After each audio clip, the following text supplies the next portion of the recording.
Hello again.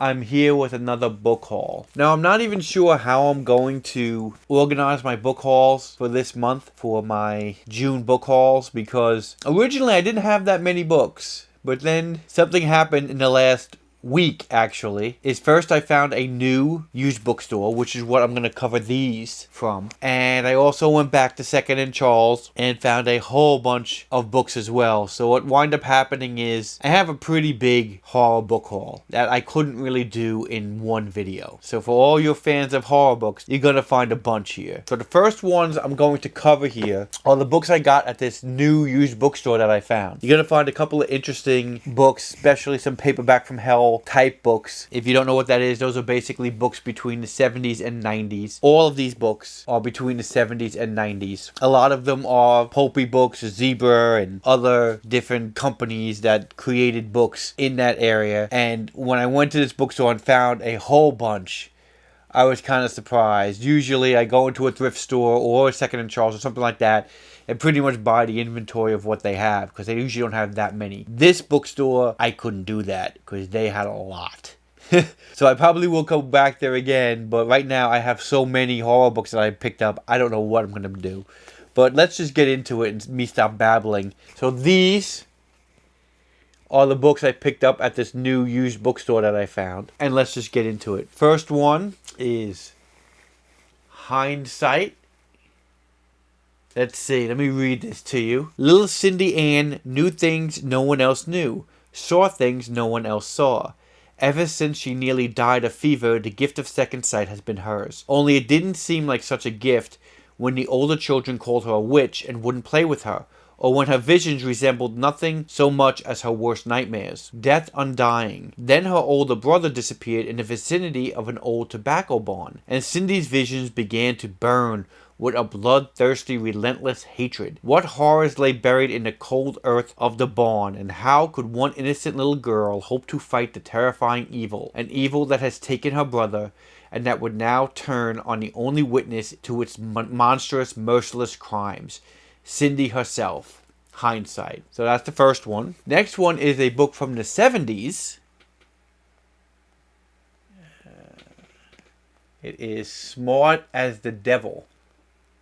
This is an interesting one by Felice Picano. This was 1973. Nicholas DeLuca is not himself these days. He was the brightest, most popular boy in school, a blessing and a pride to his parents. Then the spells began. He assaulted a little girl. He broke his friend Damien's collarbone. He menaced a teacher with lewd suggestions in a voice strangely not his own. And remembering nothing, Dr. Mauser scoffed at the superstitious whispers of demonism and satanic possession, even though he'd seen Nicholas scrawl unholy signs and symbols on his body, commit unspeakable acts, and chant words unheard in 300 years. Dr. Mauser was certain Nicholas's torment was psychological, not supernatural. Dr. Mauser was wrong. Smart as the Devil. Horrifying, a new twist in the trail forged by The Exorcist, Rosemary's Baby, and The Bad Seed. I am looking forward to reading this book. Next one I kind of picked up because of the cover, which is what most of the time you picked up these horror books for, which is Hellcat. Horror has 9 lives. The Dead. Selfish, sadistic, and spiteful. James Wilkins had abused his wife for most of their marriage, and Eden was tired of it. But when she concocted a plan to end her misery and her husband's life, she never dreamed that it would work. The Damned. Free at last. Edna was happier than she had been in years, but her newfound joy turned to paralyzing fear the day a hideous black cat appeared at her house. For something eerily familiar in its ghastly eyes warned her that her husband had returned from the grave to torment her, and with each new attack, Edith realized that the terror wouldn't end until she killed James again, or he destroyed her. Hellcat. Horror has 9 lives. So I'm guessing her husband comes back as a cat, I'm guessing based on that description. So I am interested in reading this one. Next one, I got a book from John Farris. I actually wind up owning a bunch of John Farris books now. I have never read John Farris. In fact, I am currently reading The Fury right now, and I am enjoying it. So hopefully with this book and a couple of other ones that I have, plus some other ones I picked up at Second and Charles, I have about 6 or 7 John Farris books, I think, somewhere in that neighborhood. So this one I found there, which is Nightfall. says, "No one can stop Dark Angel. His heritage is violence and terror, a creature of nightmare, shunning all that is good in mankind. He kills without warning, without mercy. Only once has his prey survived. Scarred emotionally and physically, Anita fled to the sanctuary of Lostman's Bayou, but the quiet of the swamp holds no peace. She cannot escape the terror. Angel will find her. Then she will die."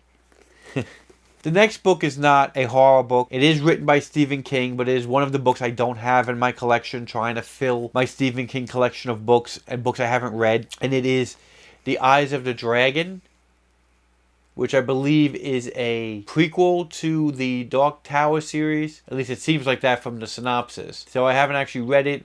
It was in the used bookstore, so I decided to just pick it up. But it actually is, I believe, in the 90s or 80s this book came out. That's that one. Two other books I picked up to continue my Bentley Little collection. These are both, again, 90s books. One of them is The Ignored, which is Bob Jones is your ordinary guy with a good job and a pretty girlfriend, yet Bob has to admit he does have one problem. Nobody notices him. Nobody remembers him. In a life where the common man goes unrecognized, Bob Jones is ignored. But one day, Bob Jones is noticed. He is remembered, but he may have wished to remain unseen.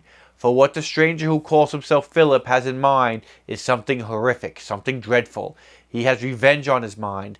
Revenge against a world that has long ignored not just Bob, but others. It's payback time for the ignored. So, I'm looking forward to this one. I'm looking forward to definitely catching up on the Bentley Little books, and it was cheap at the used bookstore and I decided to pick it up. The other Bentley Little book was Dominion. This one is Old Friends, New Terrors. Dion is a new kid in school, quiet, shy, and ignored. Something else sets him apart from the others. Something frightening happening inside him, invading his dreams. But even scarier is what's going to happen when Dion wakes up. Penelope is unique. Her peers just think she's strange. Something else sets her apart from the others. It's her family, a sisterhood of women who raised Penelope from birth. They own a local winery and tell stories about the woods. The secret is Penelope's fate. Her fate is named Dion. As catalysts for a new dominion of incredible terror, Penelope and Dion were made for each other. So, again, I found this at this new used bookstore, pretty cheap, and decided to continue my Bentley Little collection. And the last one I picked up from the bookstore is Children of the Knife. This is from Brad Strickland. I actually read the other book that he wrote. I don't know how many books he wrote, but I read Shadow Show, which is actually advertised in this collection.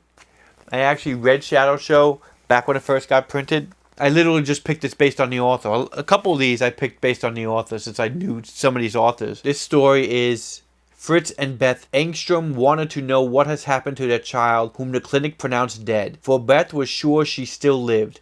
Writer Peter Collins wanted to know what the little lost boy he had found was trying to tell him, and what was behind the terror in his tortured eyes. Attendant Julie Lind wanted to know what was really going on in the place where she worked and why the behavior of the children there seemed strange. All of them would do anything to find out the terrifying secret that no one would believe. That is my used bookstore haul, number 1, I guess. I don't know how I'm going to take my Second and Charles book haul because that was pretty big. I may split that up into a couple, maybe just grab all the horror and then grab some of the other stuff that I have in there. And then I gotta get the regular books that I bought. So I did go crazy this month. I think because I'm starting to really build a huge collection of these old 80s, 90s, and 70s books, and they're kind of just sitting on the shelf, I'm thinking what I might do is what I did with the Cozy Mysteries. I might just pick 4 and then just, when I get to read them, just do a wrap up and then maybe a TBR of the next 4 I'm going to read. And that might be something I'm going to do. Let me know if you think that's a good idea. This is the end of my